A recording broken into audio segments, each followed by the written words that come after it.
That helps, doesn't it? Done work throughout the country, and but she's been ill, but didn't make it. It was interesting. I did a little background check on Carol, and she started out in her piece that was on the web that said she loved paste when she was a kid in school. And that was because they put flavoring,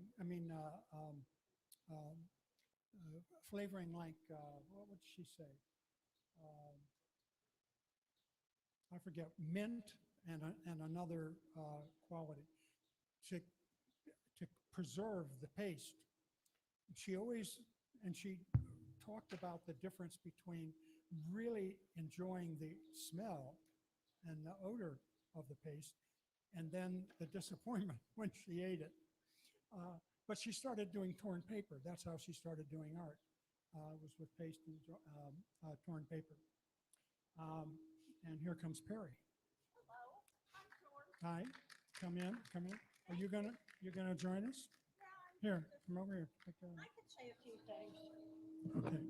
I can say. Perry Frank is the energy and the brains behind DC Murals. She's been working tirelessly to record murals in the city. So let me have her get a brief introduction, and then Rick and I will talk a little bit, and then Cory Stowers is going to talk as well with regards to aerosol. So go ahead. Hi, gang. I'm Perry Frank, and I did get GC Murals going about, I don't know, Jim remembers how long ago, 23 or 25 years ago. I finally got through my graduate program at GW, and then instead of getting a job at the Smithsonian, I looked up, and I had been looking at the murals, and all of a sudden it hit me that I was going to do this. And I started with a tiny, a couple of people who were interested in it, and it just grew. And if you go to, well, I think that's all that's on the website now is about this project. But we have documented many murals in the city. I want to say that Washington has been overlooked. Washington is a great mural city. And most people aren't really aware of it. They're going to be when I finally get to my book. And we've had a lot of public events, and I'm so glad to see everyone here. I first noticed the mural. I noticed the Duke Ellington when it went up, and that was a great event. And the other earlier murals, um, as they started, and I I just became more entranced with the whole thing. We've done a lot of public programs. We're going to do more. This is just a great opportunity for us.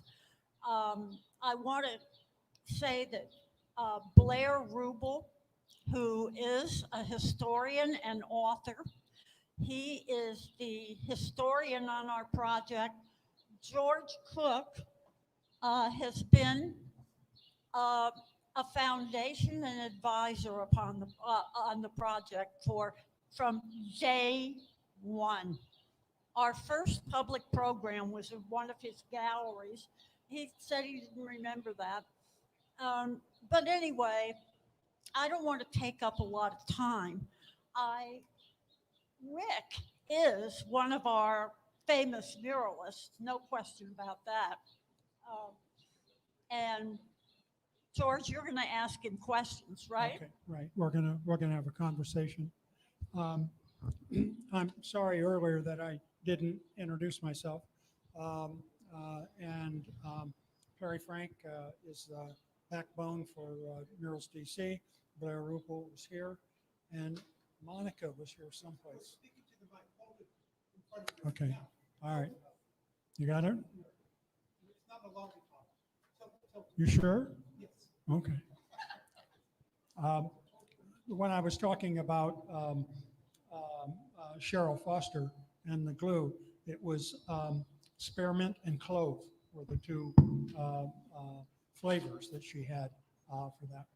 Well, Rick Freeman we're, we're so happy that Rick found himself in Washington, coming from Athens, Georgia, to come here in Washington and decided to stay because we're the beneficiaries of the work that Rick has done over the years here in the city.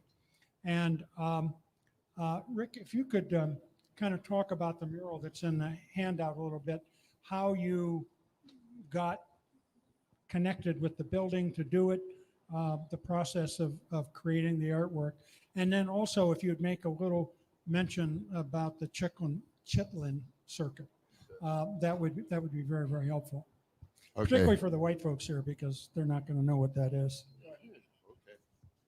How y'all doing today?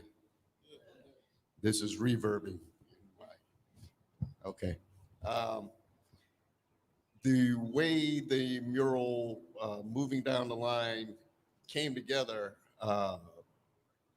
it was through the Woolly Mammoth outreach program, which was done in the summers of 92 and 93. And Woolly had seen me or known of me from a mural I did in Northeast DC on Burroughs Avenue. So when the first mural I did for them was 92 for You at 14th and Q Street, but the mural we're moving down the line is at 13th and U. A guy, Mr. William Thomas, he had seen me on Burroughs Avenue painting the mural there, and he wanted a mural on his building. He had this huge wall, 40 feet tall. It's right across from where the Metro is now, where that little strip mall is. It was a parking lot.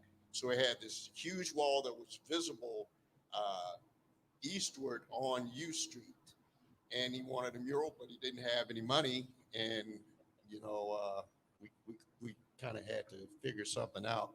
So with Woolly, outside Woolly, they said, well, let's do the first piece at 14th and Q, because their idea was to do murals all up and down 14th Street. I said, yeah, but I got this great spot at 13th and U. Rick, do this one first, and then I promise you next summer we'll take care of that. Next summer, they did. They came through. So that's how moving down the line got started. It was a complicated birth, but we brought it through. And you wanted me to say something about. Why don't you talk about the process of actually creating the mural? Well,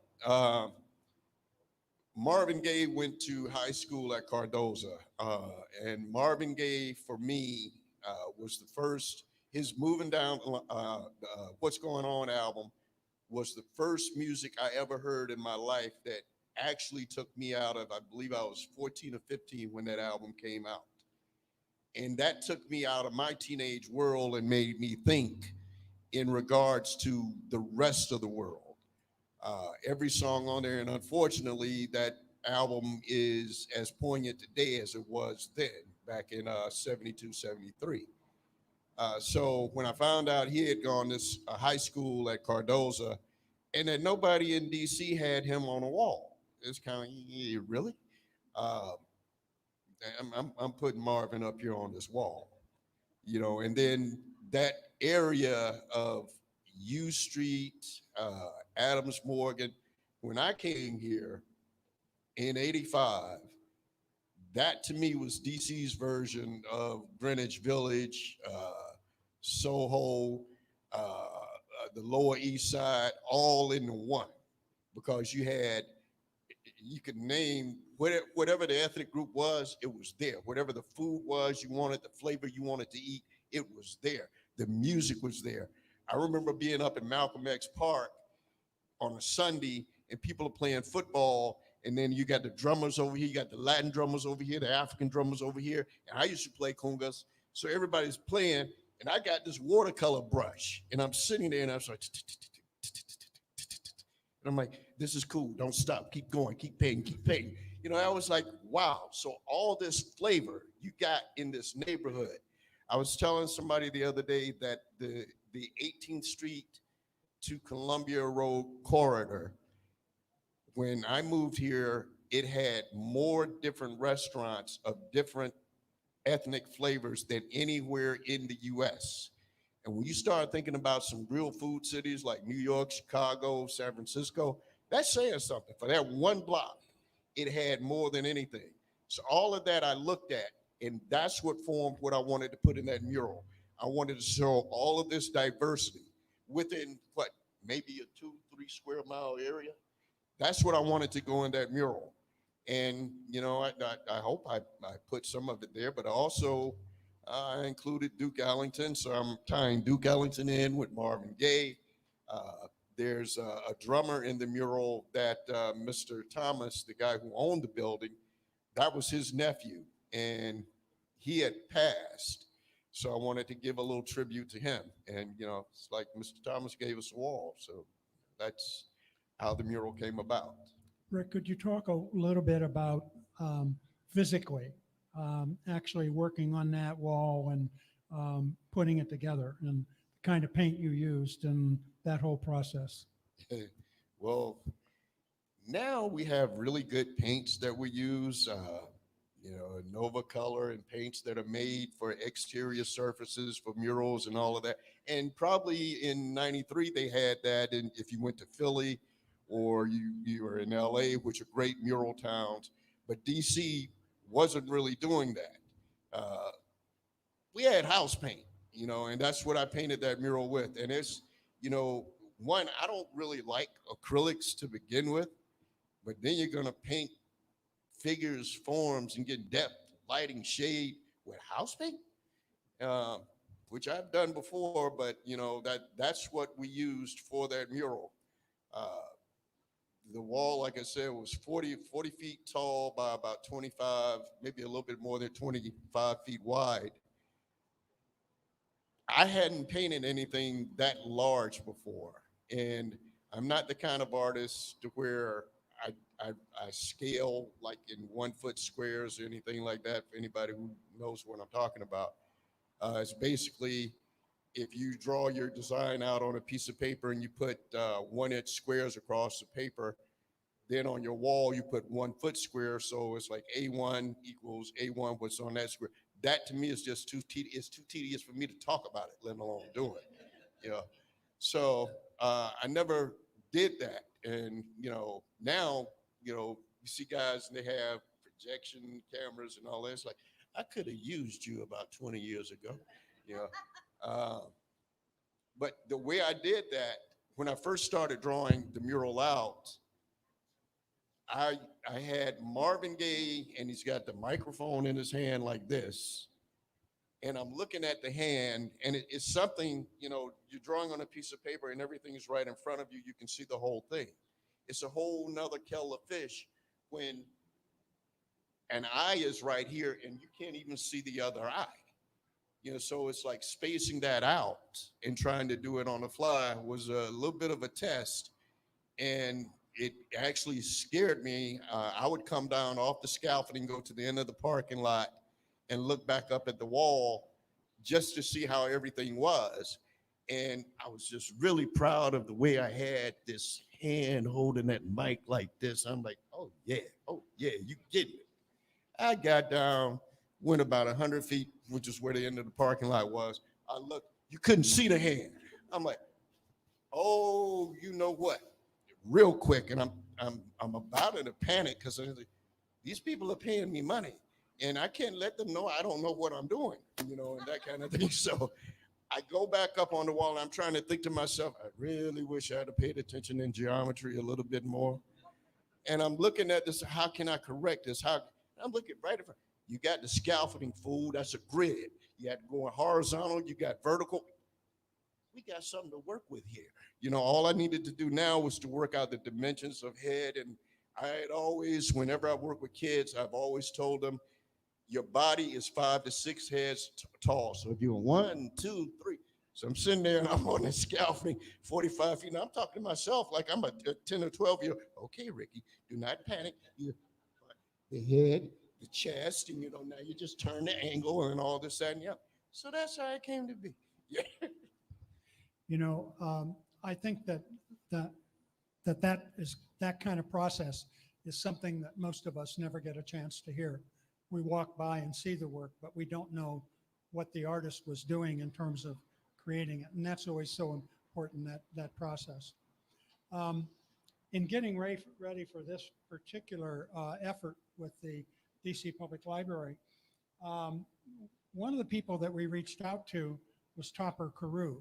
Does anybody know that name in the group here? Oh boy. I figured it. Topper opened up, this was about the same time that Pride was getting started in DC. And he opened up an architecture open space community workshop on U and 18th. He was an architecture student at Howard.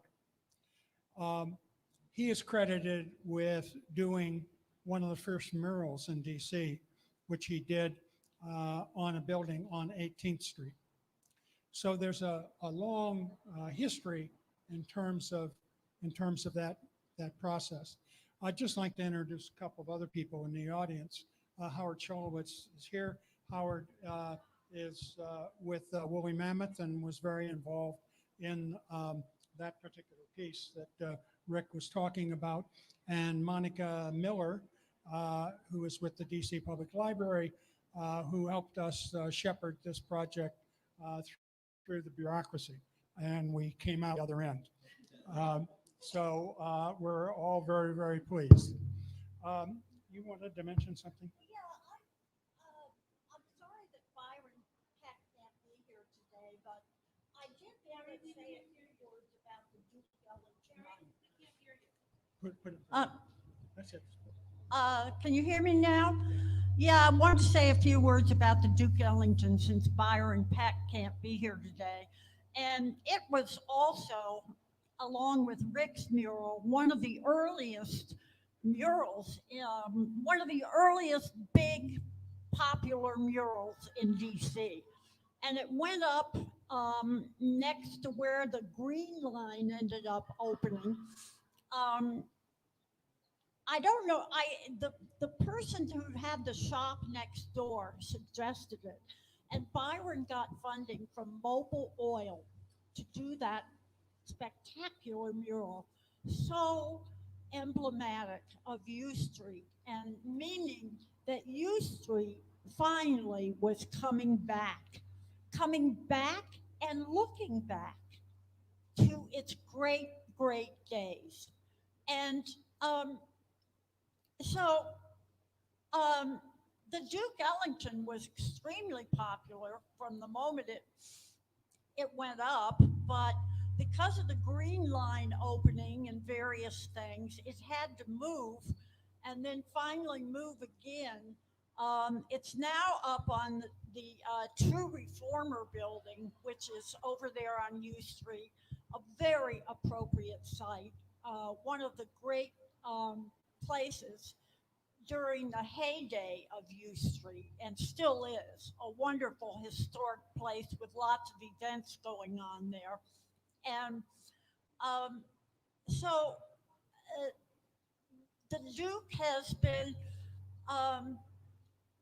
it was down, it needed to be refurbished. It was down for a number of years. And I can't quite explain how that happened, but there were people writing to the Washington Post and complaining, and Byron from time to time complaining, but it stayed down. And finally, the city somehow, I think Byron did not even know. I remember that day, Byron called me up and he said, well, the city gave money to have the Duke Ellington restored. And somehow this had come about, and it is back up, but not in its original form. it is, what is it, George? What? It's vinyl. Oh, it's The it's Duke on Ellington. a movable board, so the mural can actually be moved from one place to another. And in fact, this whole issue is very important to this particular panel. But this panel was focusing on early murals. Well, things change. Shit happens. And um, that's happened to most murals in Oh. this city.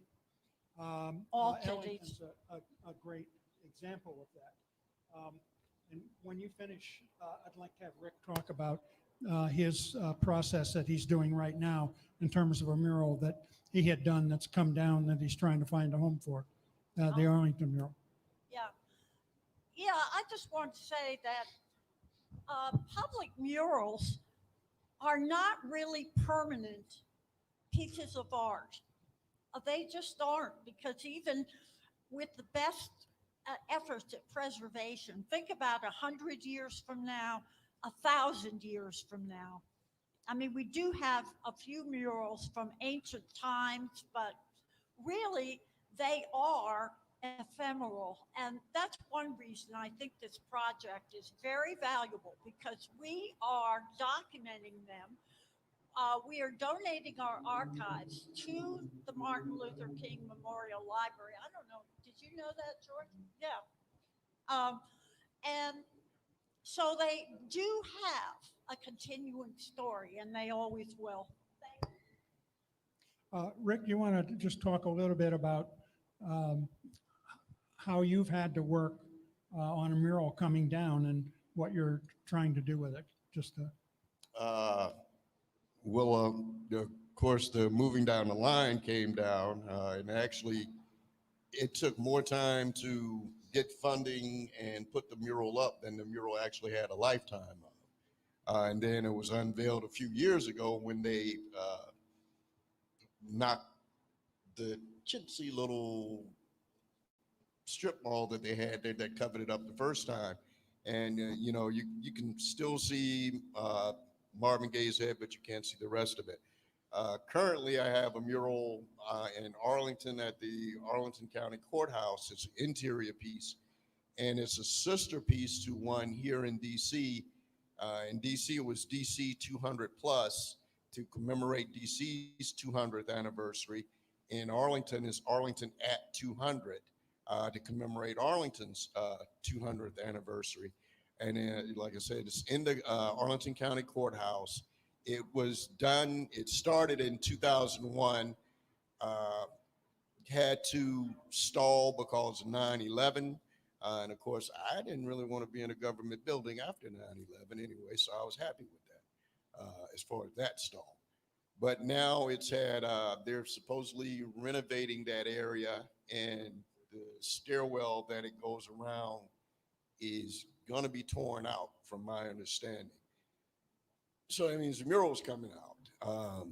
And now I'm trying to find a new home for the mural, but it's a rather large piece. It's about 35 feet by 25 feet, but it's done by floors. So each floor, the tallest section would probably be about 9 feet. So it's not like I need to have a 35-foot wall to find something on. It can be linear. It might be kind of interesting to play with the pieces and juxtapose and put them in different ways in different areas. But it's been a chore to find somewhere to find it, to find a new home.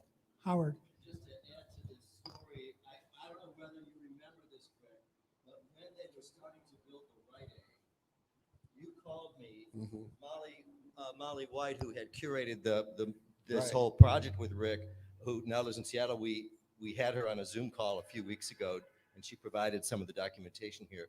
But you called me, and I'll never forget the sense of panic in your voice. Yeah. And to see whether there was anything that I could do Yeah. to see if we could protect it. And by the time, and then I made some calls to some lawyers on the Woolly board. We probably went through a little scramble for about a week, and it was, and by then it was covered up. Yeah. I mean, it all happened just so fast. And I Yeah. think, Perry, what you're talking about, it's typical that, the real estate world has its own imperatives.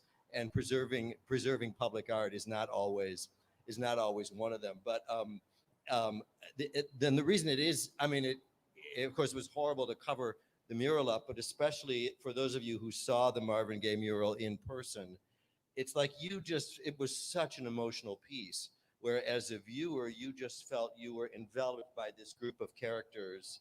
And what I'd love to hear, maybe not now, but I'd love to hear who each of those figures was, because Rick, you're representing such a huge swath of Washingtonians, you know, then and over a long period of time, as well as Duke Ellington.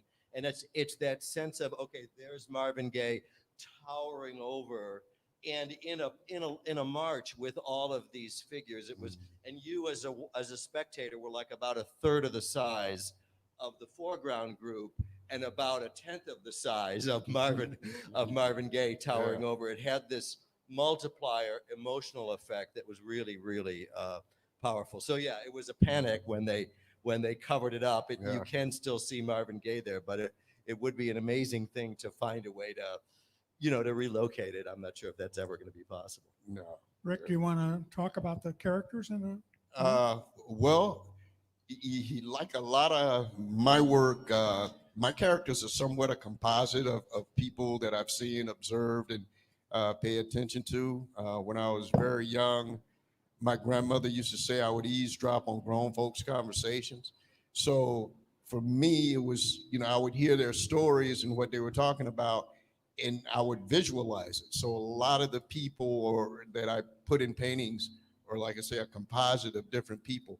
There is, like I said, there's Mr. Thomas's nephews in there, and then there's an Ethiopian woman. She's wearing all white, and she was a friend of mine's mother.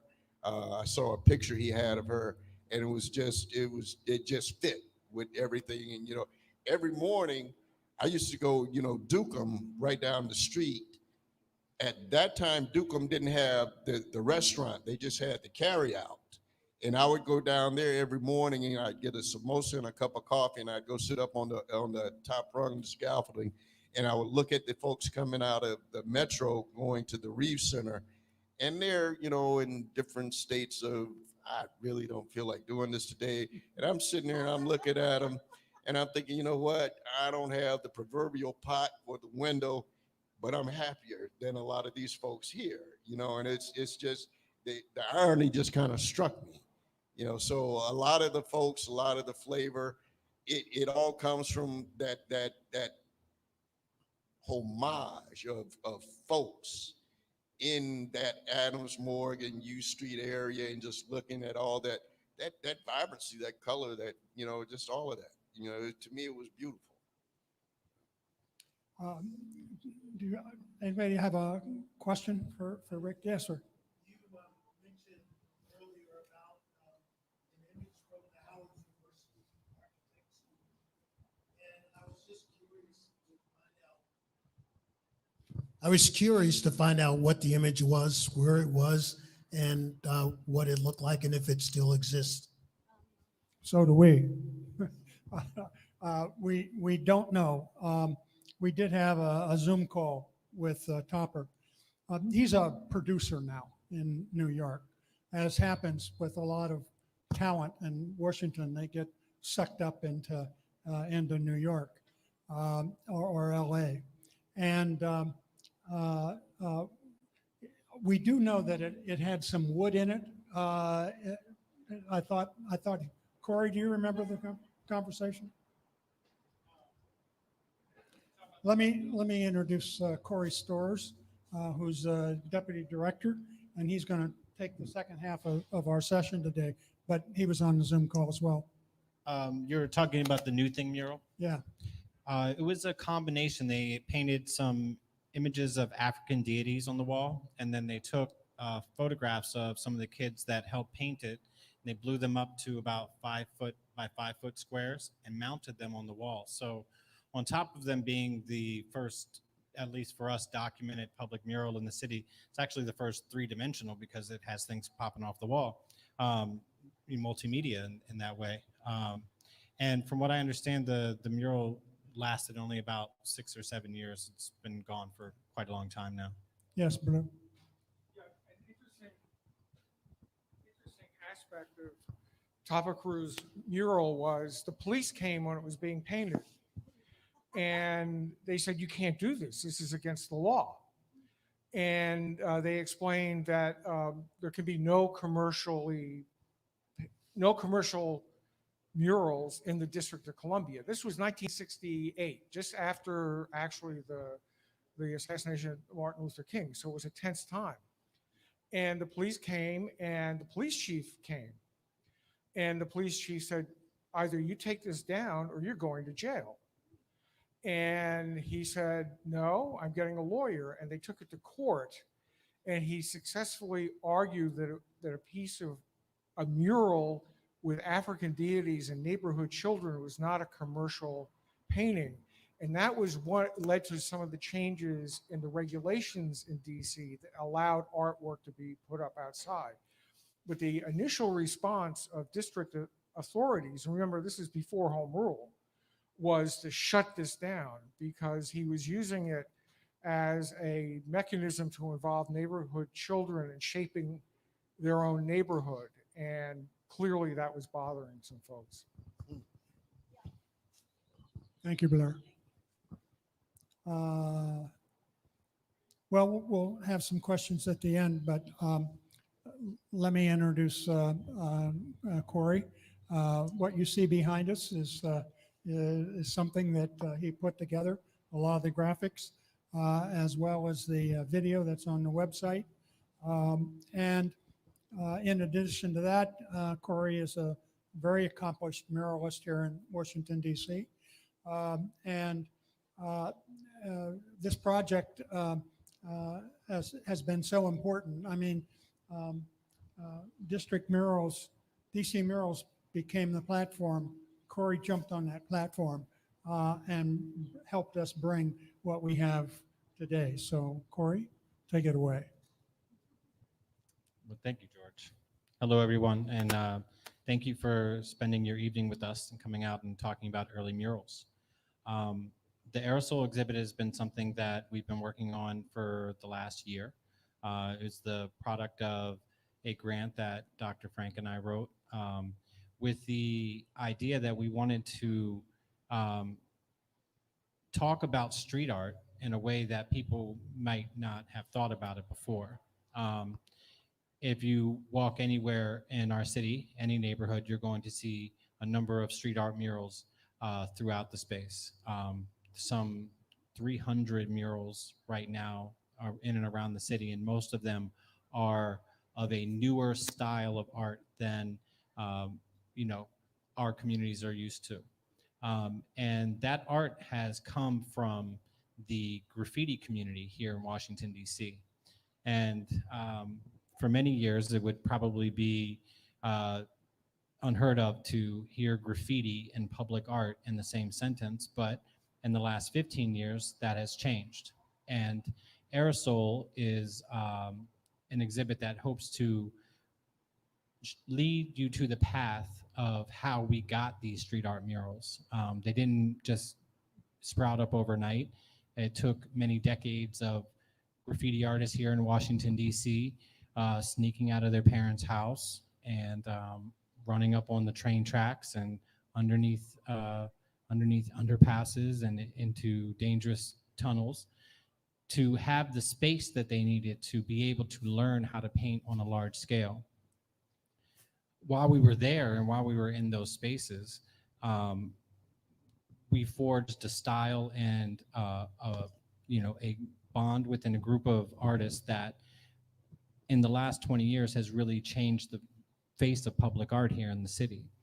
And we start we follow our line all the way back to Cool Disco Dan, who is a local celebrity for his graffiti, but knowing that the tradition goes back decades even further.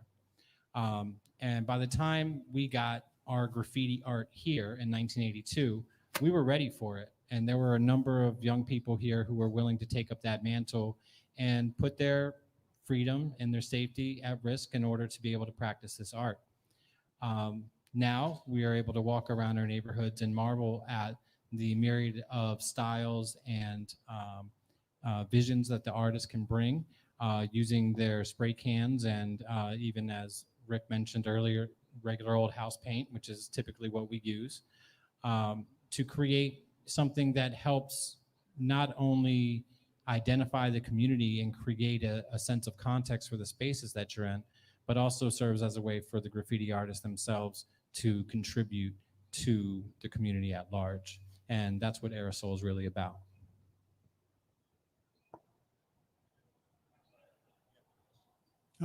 Take questions. Well, let me do a couple more introductions here. I see Joy Austin, who's here, former director of the DC Humanities Council, and Lewis Hicks, who was also with the Humanities Council. Humanities Council is responsible for funding this effort, and it's something that you know, I'm just a hanger-on. When Perry needs something, she gives me a call, and I try to offer whatever I can offer. But you know, being in Washington, I think, gives us an opportunity.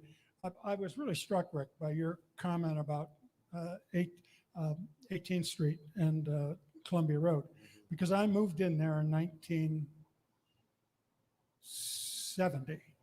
And I was there until 1976. And you're absolutely right. I mean, it was really amazing, amazing place.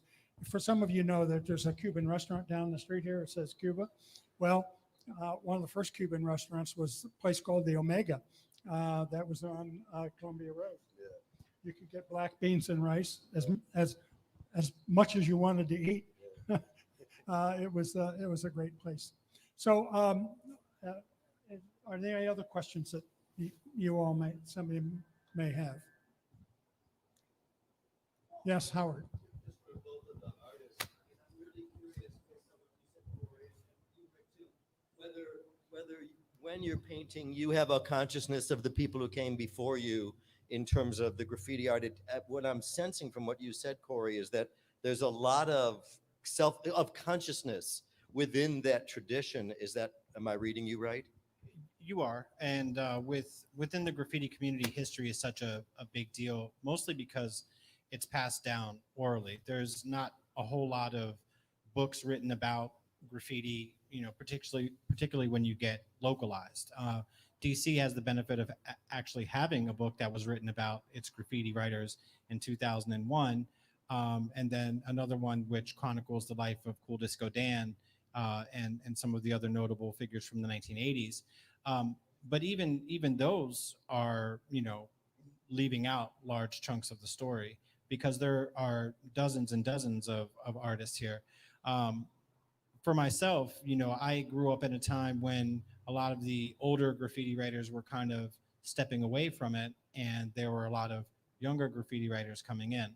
And being a bridge in between the two generations, I found, you know, it very important to be able to preserve the history and to be able to share it with younger artists who are interested in the history. Again, because there's no real place for you to go to learn, you know what I'm saying, if this is what you're interested in.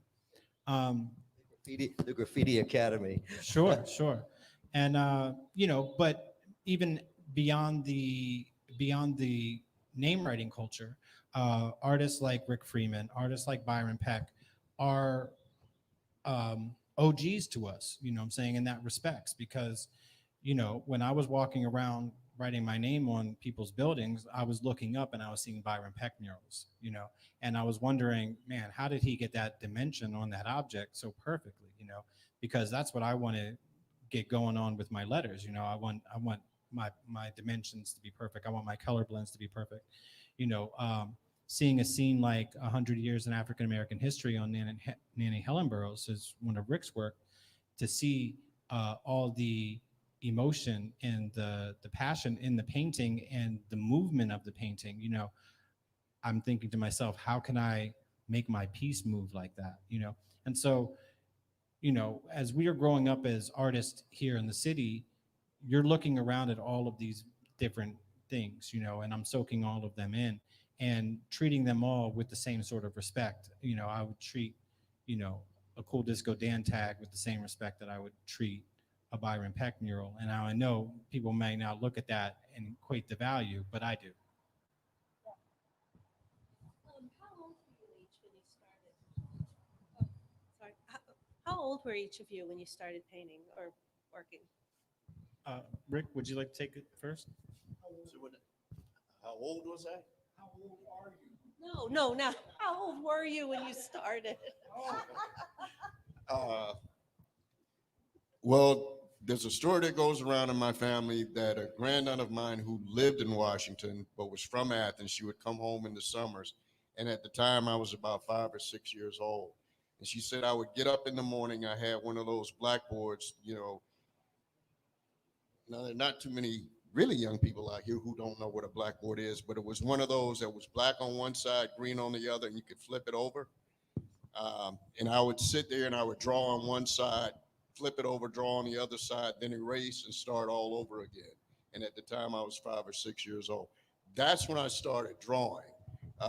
Painting, I didn't seriously start painting probably until I was about, it was after I got out of the Army. I mean, I majored in painting in college, but I didn't take it seriously. And I didn't, when I was in college, they focused you on doing abstract, and I didn't want to do abstract. I wanted to paint people, and I wanted to paint them realistically.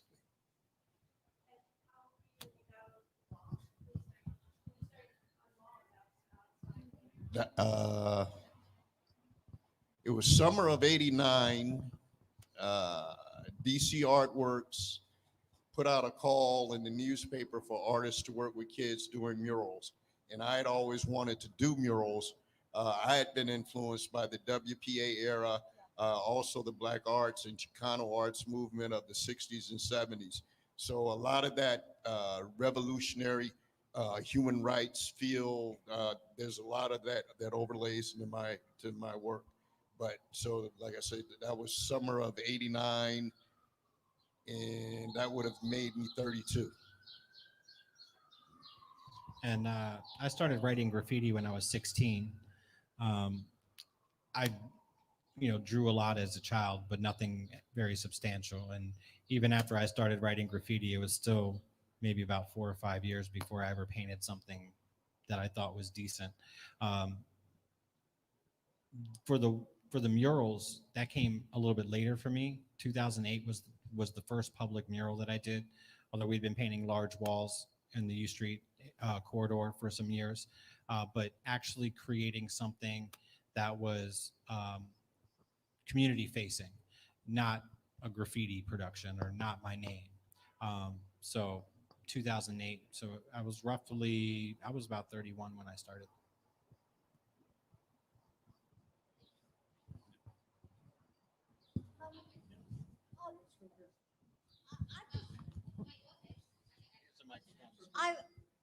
I wanted to acknowledge, I see that Joy Austin and Lewis Hicks are in the audience, and they were instrumental in shaping this project.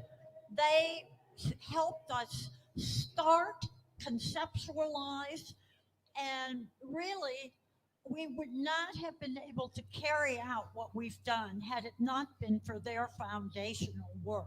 So Joy and Lewis, there you go. And this will be to either one of you, but Cory, you just said something that kind of made me think about it. Of how do you feel, or is there a difference in painting something that's just your name versus doing something that's community facing? And do you prepare in a different way because something is personal to you or something is personal to the community? That's a great question. And with graffiti, it's so much about identity and about personal identity. It can be about group identity, but when you're creating for the community, it's about the community identity. And so I do find a connection between the two, where in years past I would spend a lot of energy working on a design that was strictly about me. Now I put that time and energy towards focusing and designing for the community. I still like painting graffiti. I still love graffiti. I still do graffiti sometimes. Don't tell my son. But yeah, but when it comes down to it, and I make this, I say this a lot to my young graffiti writers. Our culture, the name writing culture, is about getting up. It's about getting your name up as much as possible. I've worked on projects for 6 to 8 months, a project like this where my name's over in the corner about this big, but it's worth more than 1,000 tags.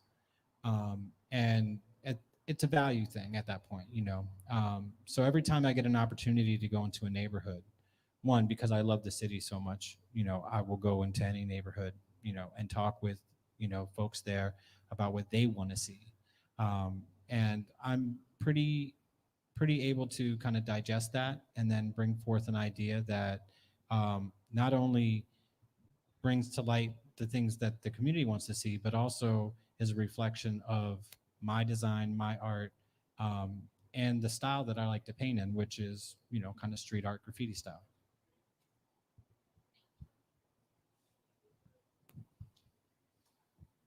Well, Cory or Mary, would you like to give folks a sneak peek on what's coming up in the days ahead? Okay, now that I've got the Mac. Would either Cory or Perry give us a sneak peek of what's coming up in the days ahead? Well, our next, we have a panel every week. And the next one is Blair Rubel put together. Where is it? Oh, Blair, can you explain the next panel? Well, the next panel is going to be in the community garden behind the We Act radio station in Anacostia. Brianna here is going to be involved as well. And it's going to try to look at the arc of the graffiti within the context of what was happening in the city. So that'll be next Thursday at 6:30 over east of the river. Yes. Cory, you. And over the course of the next few weeks, all the way through our closing on the 22nd, we will, as Perry said, be hosting a series of panel discussions. If you're already following us on Instagram, you'll get the alerts for that. As of today, our exhibit is active. The QR codes are responsive. However, I will tell you only about 85% of them are working currently, but I will get that fixed. But as of today, you can tell all of your friends and you can come and enjoy all of the extended content that we've been sharing. We're working towards our publication of a 75-page book, which will chronicle this exhibit and more. And yeah, that's about it. Okay. Give yourselves a big hand.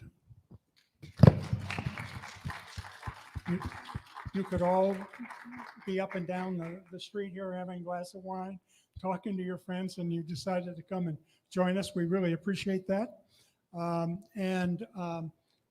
Do look for the effort that's coming on. And I'd like to thank the technical crew.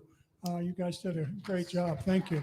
And while we are giving thank yous, I'd like to give a thank you to Phil Adams from the sign company who handled our install here. All right. And also to Mr. Rick Brown, who's sitting right here, for his documentary efforts in the early 1990s, which yielded us some of the very rare photographs that are being shown on these windows. So thank you, Rick. Wonderful.